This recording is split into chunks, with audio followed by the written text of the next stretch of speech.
I just remember one of the first games I really had a big game in the NBA was against the Lakers in Staples Center. It was big for me. I think I had like 28 off the bench, but I just remember Kobe was guarding me in the fourth quarter, and I obviously growing up idolized. I knew that he always guarded, the best players. I had a really good game, so he was guarding me, and we were standing at the free throw line, and he tapped me on the butt and said, keep going.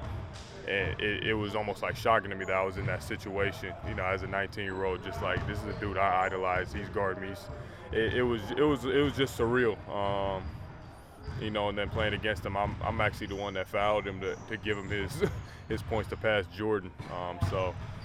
When he was on the free throw line, I went up and congratulated him. So I had some moments. I've talked to him in the game. I didn't know him on a personal note, but as from afar, as somebody that grew up just watching him and idolizing him like so many other people did.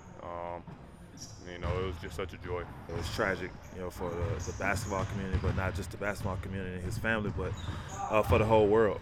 He's one of the, he's probably, the biggest global icon, that the game has seen besides, MJ and Bron, of course.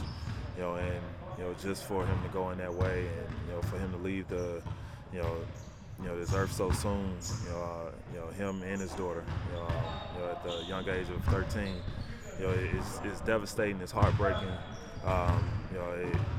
it's definitely saddening, and it just shows that every day is not promised. That's a clear-cut picture of it not being promised. Difficult day. Jim, you have two daughters that obviously are on the road at times and in the arena. And how much does what happened yesterday just kind of just a Well,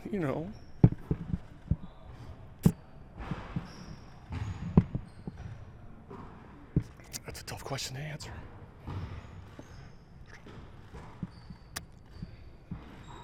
Jim, do you remember anything from your days in Houston or San Antonio when you matched up against? Yeah, just the competitive nature.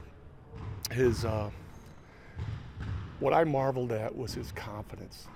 His ability to miss 2 or 3 shots in a row, make 8 in a row.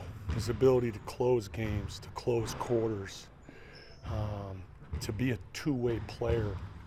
I think those things were what I valued. He honored a system. He believed in having a system. He was respectful to coaching. He was always the hardest worker. Never ran from the tough moment. Was willing to help other players. Loved the work part of it, which I think is what this league is all about, is the work part of it. His example that way are the things I think about. And, then I think about the husband, father part. I take my kids to practice, I take them to their AAU games. I play with them in the driveway. I have 2 daughters that love basketball. So it's tough.